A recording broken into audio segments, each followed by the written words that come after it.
Well said, Miles, my favourite Mr. Kane. Hello, FPL fans. What are Leicester doing up there? I promise this commentary won't be as boring as the other commentaries of weeks gone by. It won't be because for the first time this season I'm content. Wouldn't say I'm happy, as I'm still outside the top million, but I'm content. Yeah, other people on Twitter I follow have done better than me, but they always do. And okay, I'm a bit envious of those with treble figure scores, but I'm content. I'm contenvious, but more content than envious, if you catch my drift. I'm contentious. Game week 14 was a contentious one for me because Stoke lost to Sunderland in contentious circumstances. I know, how did that happen? Ryan Shawcross's contentious sending off raised contention.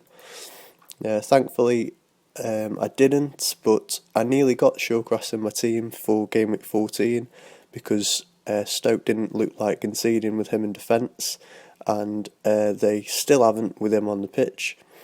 I defended out the world-class, world-renowned names of Diego Costa, Eden Hazard, Willian and Pedro single-handedly in game week 12, and two very dangerous Saints players in Sadio Mane and Graziano Pella in game week 13, but some kid named Duncan Watmore caused him problems. He put in some strong, hard tackles against the babyface debutant did Shawcross to knock him off his stride like any old-fashioned centre-half would do. But Mike Dean must have felt sorry for the young lad, and a livid Big Sam told Mike Dean to send Shawcross off, and he duly obliged and gave the Stoke captain a second yellow for committing the bookable offence of being a big bully who one time broke someone's leg, and 5 years ago. But anyway, Shawcross was sent off the pitch, and needless to say, Stoke conceded twice, and Shawcross was left suspended for the League Cup quarter-final, and Begovic on my bench kept a rare clean sheet away at Spurs against all odds, and Butland only... 3 points are still, decent for a goalkeeper, but obviously clean sheet points always count for more. Unfortunately, Begovic was left on my bench. I digress. And I've just realised I've brought the tone back down to morbid ramblings about what ifs and why me's.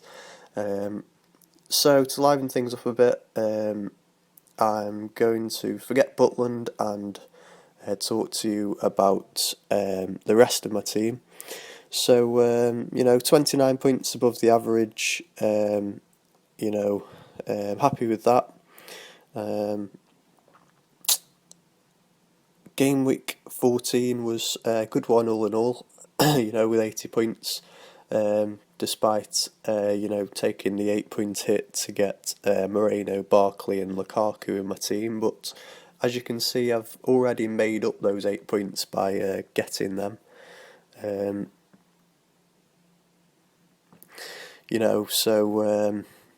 was a good move on my part to freshen up my team and get those 3 in there. As previously mentioned, I didn't get Shawcross. I got Alberto, 3 points Moreno, and yes, Villa are rock bottom, but I have Mika goal-scoring defender Richards and Kurt clean sheet Zuma, forming my best defensive trio of the season despite costing less than a combined total of 15.0. And my FPL 4-man midfield is the most attacking midfield in football history. I have two-star men in my midfield. Kevin De Bruyne is quite possibly the best footballer in England, behind Jamie Vardy at the moment, and Ross Barkley loves it in the platonic hole behind Romelu Lukaku. They're a very good couple and have hit it off straight away in my team, to carry the analogy on further. Sadly, Sergio Aguero's potential relationship with De Bruyne, made in FPL heaven, is in the Facebook status of "it's complicated" at the moment, with Aguero's injury complications. And I mustn't forget Jamie Vardy, the non-league striker who just needed a chance in life, and in the face of adversity has overcome being from the council estates of Sheffield to break records and triumph in the Premier League with the team that gave him that chance to become the most wanted player in Europe. So forget Ronaldo, someone should direct a film based on Jamie Vardy's life story. This is my team for game week 15, and I've actually played Begovic, and a small part of me has died inside having to put Butland on the bench, but Begovic is definitely more likely to keep a clean sheet at home to Bournemouth than Butland is at home to City, and added to that I also have De Bruyne and Aguero in my team, so I'd be a bit hypocritical for playing Butland as well as De Bruyne and Aguero. And I've got rid of Williams because Swansea, are in a poor run of form, and Williams is dropping in price due to that. He was very well owned when I signed him. I think over 10% of teams owned Ashley Williams, but so many are starting to sell him, with Swansea struggling to pick up points. So I've got a much cheaper player in my team. So on to game week 15, and I've taken a new approach to FPL and life, whereby when the going gets tough and there are big decisions to make, I ask myself, what would Jurgen Klopp do? And I think that Jurgen Klopp would turn to youth in my position, and he'd search for a diamond in the rough like Watford's Craig Cathcart. And at 4.6 you can't really go wrong, is very good value. I've been impressed with Watford's defence so far. They've surprised me in the Premier League.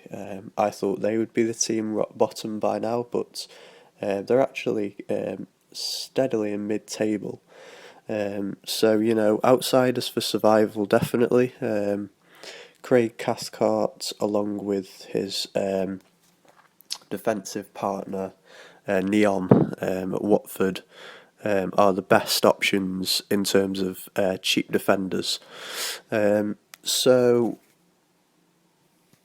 have been stung so far by having an unbalanced team where my attack is really expensive, and to compensate for that, my defence has been pretty poor.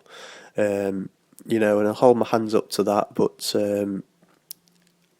I think Craig Cathcart is worth having.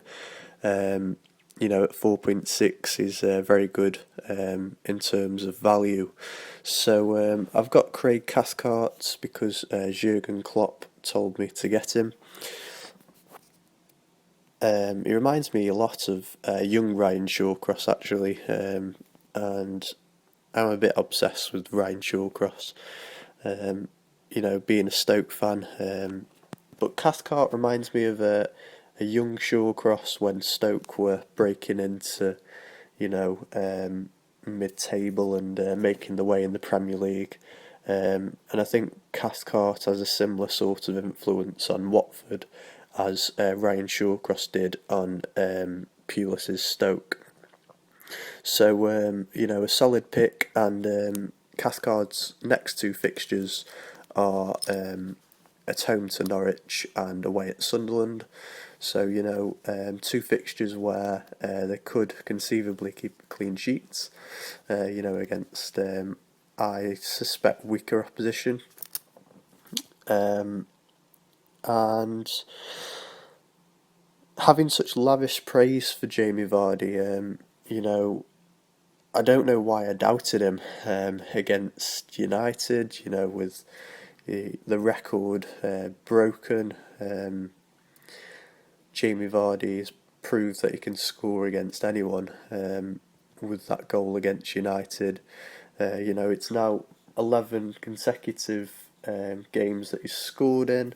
Could be 12 if he gets on the score sheet against Swansea away, which is very much likely with Swansea in dire straits at the moment.